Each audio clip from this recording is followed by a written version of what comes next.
Thank you, thank you. Okay. So, Sorry. one thing I wanted to reminisce about tonight was that when I was a child, I had a lot of irrational fears. Now, I thought we could turn this into an interactive experience, so if I list an irrational fear that you also had, take a drink. All right. So I was afraid as a child that I would be in an outhouse and something would jump up and bite my nethers. Maybe I'll share this fear, take a drink. To be fair, I'm still afraid of that, so, you know, it's going great. Another irrational fear I had, I think we can all relate to.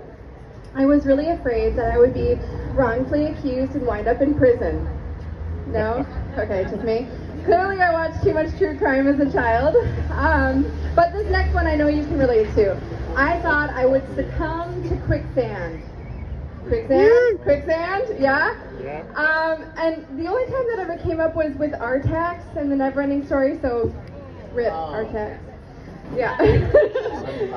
Another fear I had was that I would be knocked down in a plane crash in the middle of the wilderness, and I would be the sole survivor. Absolutely. Anybody else relate to this one? In fact, I used to carry a compass, and back in the day when you could, I would also carry a pocket knife with me on planes, just in case I needed to be prepared. You may snicker, but that is a true story. And I blame that on the book The Hatchet. If you know, you know. It's a good book. It's a really good book. And then I also had this fear that I think is a universal fear of just catching on fire. But it's a good one because we have stop, drop, and roll for that. So we're all safe. And then the last one, which again, I know you can relate to this. It is a universal fear of being forced into an arranged marriage against your will, right? Right? You had this one? No? Okay.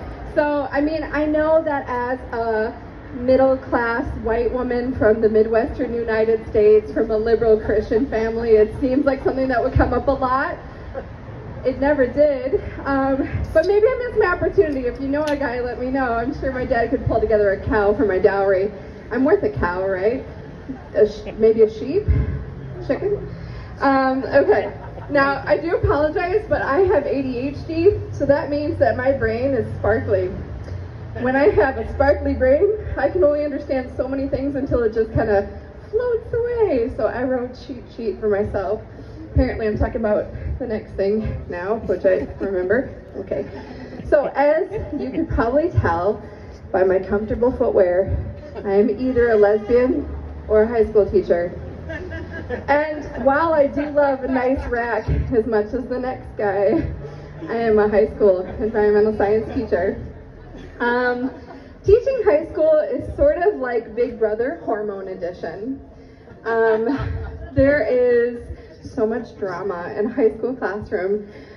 You can't even begin to imagine the disappointment and sadness and just dejection over a misplaced emoji in a text. I mean, I think when Alexander Graham Bell had his dream of direct communication, he didn't yeah, cheers for Alexander Graham Bell. He's a good sponsor. He's a good guy. I don't think he exactly had in mind that humans really just want to write very fast letters, but like short ones, like more like telegrams, really, but like with pictures more than words. So basically, we're just exchanging hieroglyphics, and I think that's the most boomer thing I've said. So, you know, I think it's happening. I'm turning into my mother.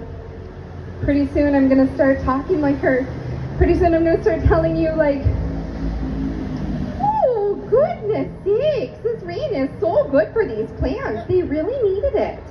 Oh, by the way, I'm from Minnesota. And my mother really does talk like that, despite her protests.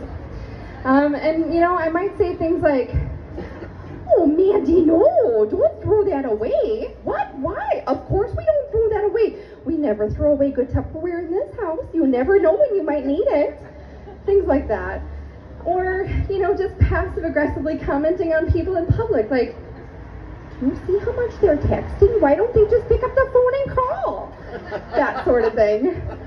But there has to be a line, right? There has to be a line.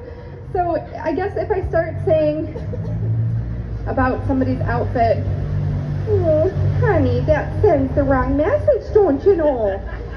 Then please send help. And I'll try to turn it around.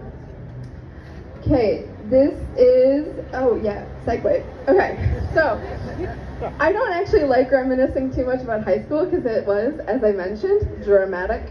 But I do like reminiscing about my college years. My years at uni were kind of like Survivor, Party Island. Which if you know me, you know that's kind of a lie because I am a nerd, but whatever, we're gonna go with it. So, you know, college is kind of this weird thing, right? You go to a strange city with strange people, and you live in a self-contained dorm without your family and no supervision, and it's kind of this awesomely bizarre social experiment. So in my university, we had this phenomenon where everybody had a nickname that kind of was a way for us to spill the tea on people immediately, because we were like, hey, who's that? Oh yeah, that's Stoner guy, that's Bulimia girl, and that's Knockout. He got punched in the face his first night. You know, that sort of thing. Nicknames, helpful nicknames. And my good friend was Chef, because on his first night, he made everybody pasta, and it wasn't terrible. And as you know, college students have a relationship with ramen noodles that is more complicated than my last breakup, and just as salty. And so, you know, homemade food was kind of a flex.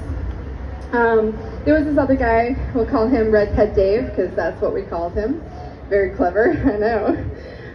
And Redhead Dave was very well liked because his roommate never showed up and he was the only one who had the empty bed in his dorm. So we all hung out there because we used it as a couch. And we used to sit and watch Pink Floyd's The Wall on the Amazon or the iTunes Equalizer. Does anybody remember the iTunes Equalizer where you could see the music? You would like see all the trippy shapes. Pretty sure it was designed by somebody on acid. So for any millennials and older, if you remember it, take a drink. I actually kind of miss that like trippy experience, like listening to the music and you see the trippy shapes, but I think they did away with it. I don't know, I haven't checked. Segue. Okay. Oh, I'm doing great. Okay, oh yeah, I have a nickname, had one. Okay, so I actually had a bunch of nicknames when I was in uni, but the first one I had was sort of my own fault. For my first college dorm party, I wore a t-shirt my mom bought me from Target that was like cute and pink and made my boobs look great. And I thought my outfit was super Gucci, but on the back it said, "Party till midnight." And that was my nickname for the rest of the year, which sadly, as my friends can attest, it is a nickname I have consistently lived up to for the rest of my life. But you know what, in my defense, my bed is oh so comfy and outside it's way too people-y. So, you know, there's that. I'm just gonna hang on to this since I clearly have no memory in my head. Okay, all right, so the next part I want to mention is that I'm an expat, American, living in Italy, right? You've probably figured that out. Good job, guys. You're very smart. So, you know, there are a few differences that I've noticed, just a few. And while I have improved significantly, I am now fluent in Italian. I did hit some pitfalls when I first moved here. The first thing that was a bit problematic was I went up to my Italian roommate. I was eating figs. And I wanted to offer her un po' di fica. And she looked at me like I just suggested I violate her dog. So I repeated myself and handed her a fig, to which she was like, "Amanda, la parola è fico. The word is fico." And I was like, "Oh, okay, what did I say?" And she's like, "Oh, oh." And she would not tell me because my conservative Catholic roommate did not like the fact that I offered her pussy. So that was fun. Another time I had my Italian friends that I had just met, they asked me to describe myself. You know, how are you? What are you like? And I said, "Oh, sono sensitiva e osservante." And then they looked at me very strangely and asked me if I go to church a lot, which I thought was a really weird follow-up question because I had told them I was sensitive and observant. Oh no. I really told them I was psychic and am very religious.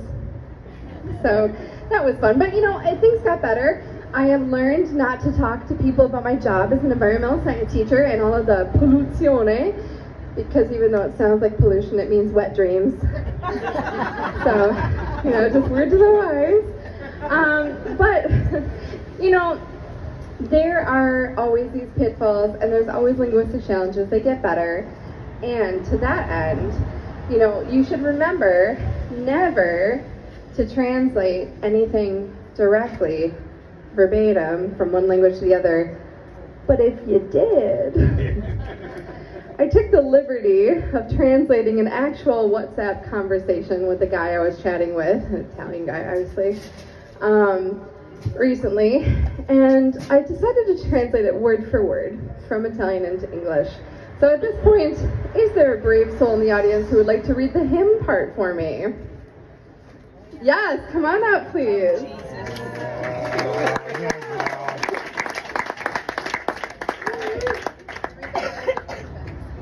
Ciao.